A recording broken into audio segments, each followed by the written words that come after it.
Hey everyone, welcome to another quick book review, or at least as quick as I can reasonably make it, because this is Exodus by Peter F. Hamilton, also known as Exodus the Archimedes engine. I should point out it is a tad confusing and not terribly well handled, if I'm honest, but this is almost 1,000 pages and it is the beginning of Exodus, which, as you can see from the front there, is Exodus Become the Traveller, which is a new video game coming from the people who made the Mass Effect trilogy.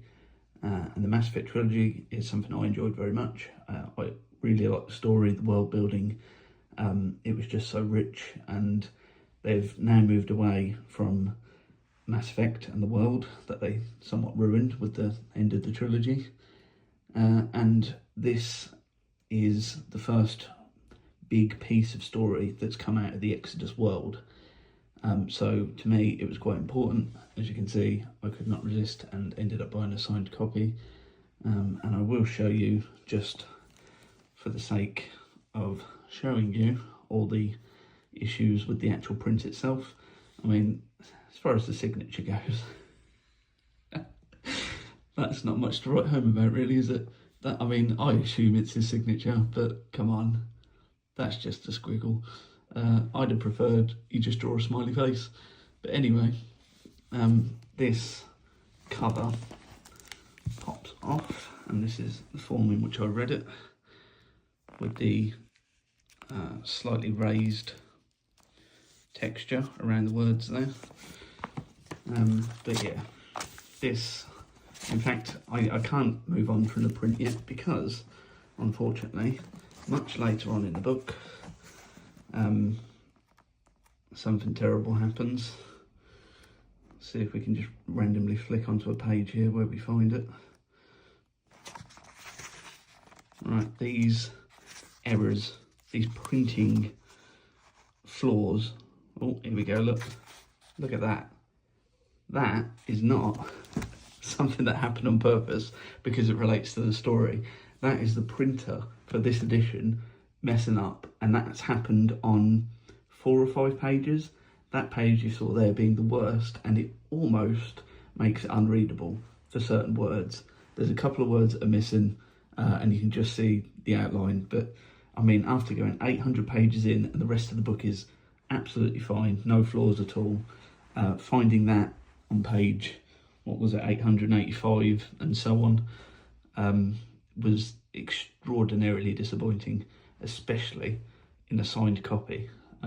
But anyway, if you don't know anything about the story of Exodus, it's going to be very difficult for me to catch you up in brief. It is going to be a space epic, and they've really put the background in on lots of things. And Exodus Become the Traveller, the game, I was very, very excited about. I still am. But I feel that they handed the lore to Peter F. Hamilton, and they went, oh, he's Peter F. Hamilton, writer of other sci-fi. Let's just let him have it, let him run with it and do whatever he likes with it. And I fear that might have been the point where they've just lost it a little bit. Because they've already said in videos that I've seen, the makers of Exodus, that Peter F. Hamilton has used something called Livestone differently in this book as to how it's represented in the game. Now, to me, when you're starting off with a new IP in a new universe, you can't let mistakes like that ride, because it dilutes everything. It's just like you've already gone, like you've got step 1 in process and you've released step 2 before step 1, right? But step 2 is different to step 1, so it's just like, it's a little thing. Maybe you can look past it easier than I can, but I really can't. And I'm very, very disappointed that there's going to be differences in this colossal universe already. But yeah, this kind of follows the Traveller of this book. It's a split perspective, and you do follow a traveller called Finn, and humans arrive in a cluster of the universe that's called the Crown Dominion, that is dominated by what used to be humans some 30 to 40,000 years ago. But since then, due to genetic editing and technological editing and many wars and fights over this, that and the other, the humans now in charge of the Crown Dominion are pretty much unrecognisable from the original humans that they descend from, and they consider the humans that they descend from to be primitives. So in order to bring the reader up to speed, one of the first things that happens in this book is a bunch of people from old Earth turn up, and they're really late to the party. They're coming in right at the kind of pushed in, I think it might be 40 to 45,000 years on since humans first got to this part of the universe, and like, as they get brought up to speed, you get brought up to speed. That won't happen in this book until about page 80. So there's a big chunk of book where you're like, what's that, and you really don't get any help. There is, at the start of this book, a timeline with what happens in the galaxy.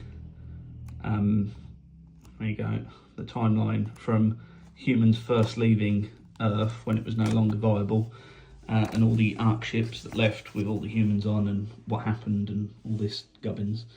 But you will be in the dark for 80 pages, and then slowly you kind of build up.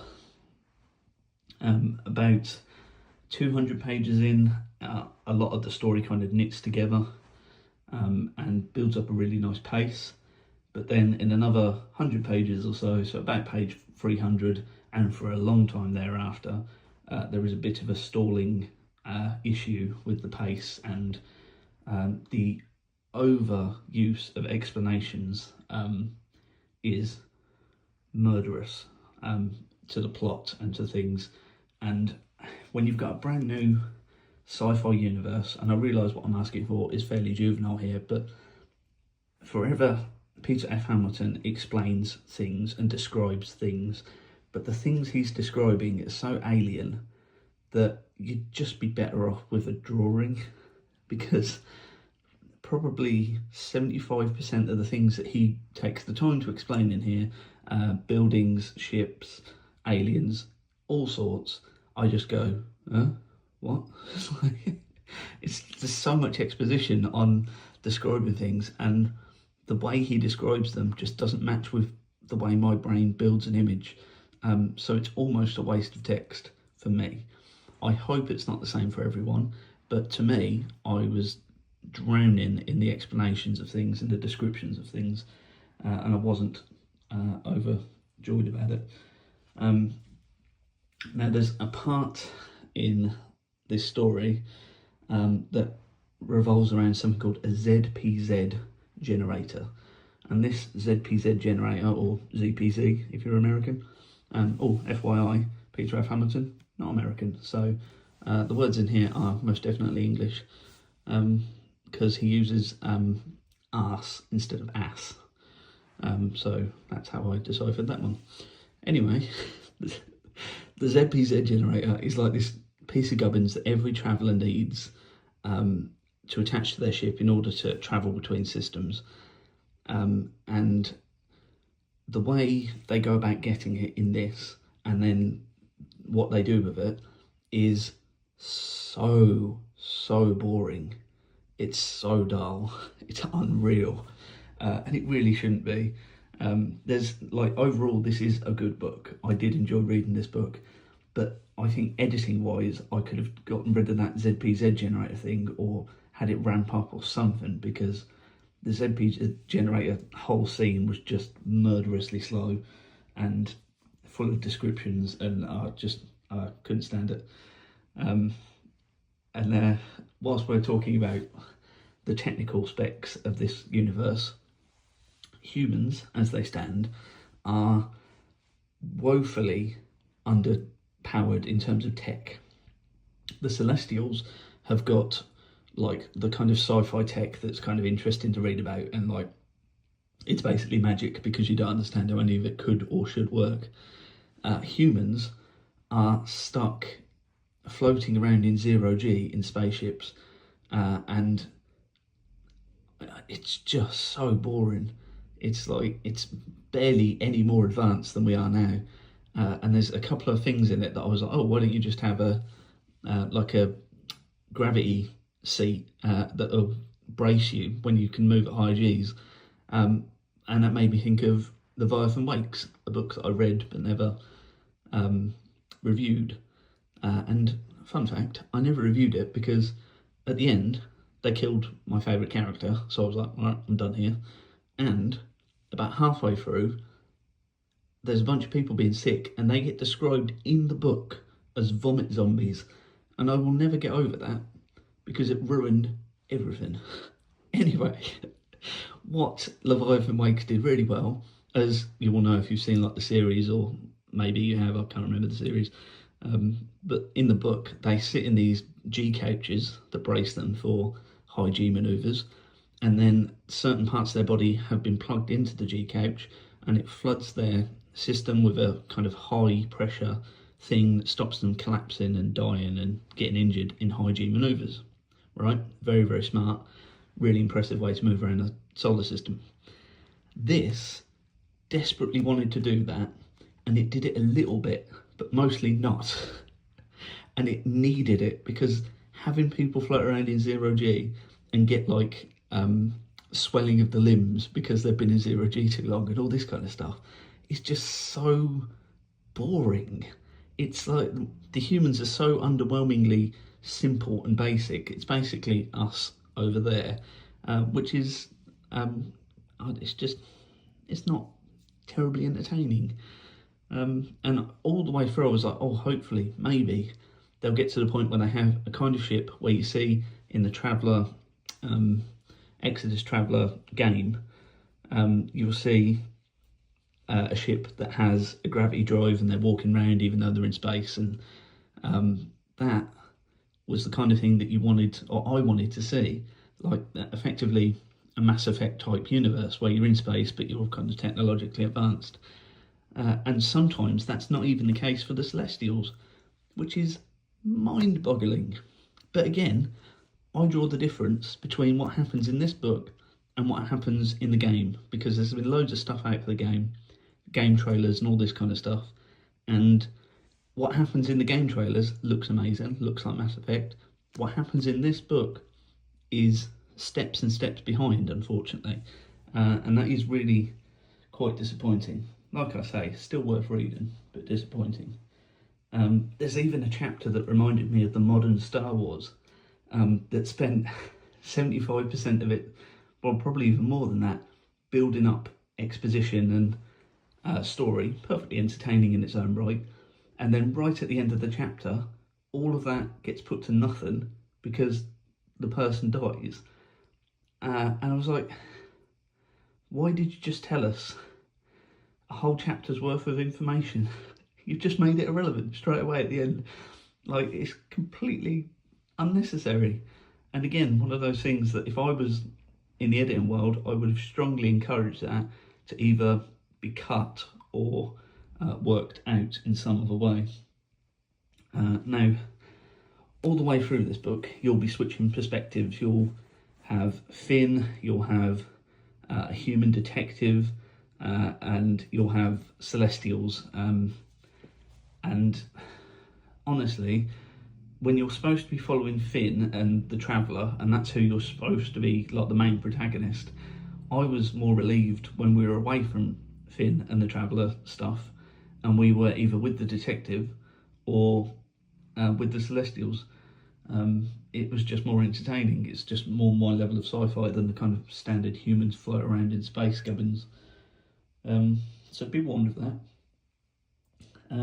There is also this glaring problem that when you're humans and you're oppressed by Celestials, and you are very much oppressed, mostly ignored, but oppressed as and when they please, by these things that consider us less, well, human, but less than them, so hardly worthwhile looking at or talking to. And this whole thing features around the idea that you can be a bit rebellious and become a traveller and help humans and not get yourself killed straight away, right? But the problem is, if you think about it for 5 minutes, the humans are so technologically far back compared to the Celestials that you really should have thought about it and planned it out a bit more.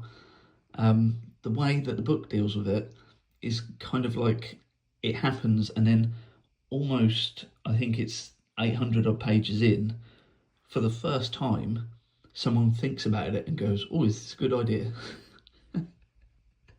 And it's a bit late in the day to think that. Like, the Celestials are so far advanced that you can't fight them, you can't outrun them, and like you just can't do anything. So the way, like, the story, the underlying thought behind it is almost not there at all, because if you think about it for just a couple of minutes, you'll be going, well, I really need to plan this out or come up with some kind of better tech or something. And there are pieces of tech that are better than the Celestials, because in this 40,000 years that it's taken them to build this story in this universe, there was a period in their time called the Remnant Era. And the Remnant Era was this time where there was huge amounts of life forms all over the worlds in the various galaxies. There was just life everywhere, but it was almost universally at war, and it was like the golden age of tech. And this came to a horrific end, and the Crown Dominion was established with them at the top, and humans allowed to settle in places that didn't bother them, basically. And the only kind of technological advancements that a human can have over a Celestial is if they're a traveller, like many of them are apparently, and they travel to these remnant worlds, these forgotten worlds, and they find or fight for these bits of alien high-tech things. And that can be almost anything you can think about. And that's entertaining, but the Celestials would know this, and why would they let the travellers travel? Ever. At all. If that was the case. And the only real explanation I can give is that the Celestials are, in their own opinion, so much greater than humanity and humans in general that they just go, whatever. Like, it's a human, they can't do hardly anything, so just ignore them. But that, again, seems to be a glaringly obvious moment where you go, excuse me, if they really wanted to, you wouldn't even have travellers. Like, it's like a freedom that, like, kind of gets ignored. Like, if the Celestials were to think about travellers for more than 5 minutes, they go, yeah, we're not going to allow that. So yeah, it's complex, and at nearly 1,000 pages, it is quite the investment. And rather importantly, it is book one of what I assume, and I think I've heard, is a duology. Now, 1,000 pages to get half a story is quite a lot, and it does come to a kind of end, but it's not the kind of satisfactory ending that I want, obviously. If you listen to the way I've been talking about this story, nothing was thought through, and so now they've left themselves in this position, and I need to know how they're going to get out of it, so I'm going to go explore that when that comes out. And oh my goodness, I've talked for nearly 20 minutes. Okay. Well, it might be 20 minutes, but trust me, a 1,000-page book does not pass in 20 minutes, so it's quick, relative, which is actually something that happens in Exodus. But anyway. Hello, Editing James here. There is so much world building in this book that in my 20 plus minute video now, I have failed to explain so much. So in brief, the things that I missed that are important. The names used by Peter F. Hamilton here are very, very jarring to me. Now, every Celestial, for their own reasons, will have a double-barreled name. And if they do what they do, and that they change mind, the mind will go into another body, the first name is kept, the second name is changed. And the names are not easy, and they're honestly a bit of a pain in the ass. They're not easy to remember, they're not easy to say. It's phenomenal. The naming kind of sucks. And it doesn't get much better for humans in this universe either. So overall, nouns in this book, really, really difficult to deal with. I also forgot to mention the Elohim, and the Elohim are so vitally important, but they're not there. So I think it was at the end of the Remnant era, don't quote me, and I could look it up, but I'm not going to. I think it was the end of the Remnant era where one species of descendant humans became completely dominant with their technology, and the dominant humans were called the Elohim, and the Elohim are assumed to be very much like the Celestials, but they created technical marvels such as the Archimedes engine and the gates of heaven, which help ships travel between systems at near light speed. They created this technology that's so far ahead of everything, and then the Elohim just poof disappeared. And the rules and the law are basically respect the Elohim, because if you disrespect them, they're going to come back and they're going to obliterate you. As to whether that's true or not, it does not get explored. But you don't mess with Elohim technology, basically. And it's very difficult to deal with as a subject, because you learn quite a bit about them, but you also know nothing about them. So deal with that conundrum as you will. But definitely worth mentioning the Elohim, because everything they did is making everything in here worthwhile. So yes, I got to the end of that video and I had a look back, and I thought there are those 2 points that I really need to point out, with the difficulty with the nouns and the Elohim generally. But yeah, sorry for making such a long video. I could probably talk about this for a couple of hours, to be honest, which is why I'll still be in those comments. Thanks, folks. Cheers. If this has helped you at all, if you are interested in Exodus and the game that's coming out, or you're thinking about picking this up for the sake of that, and you'd like to talk about it, you know where I'll be. I'll be in the comments. Thanks very much for watching, folks. Farewell.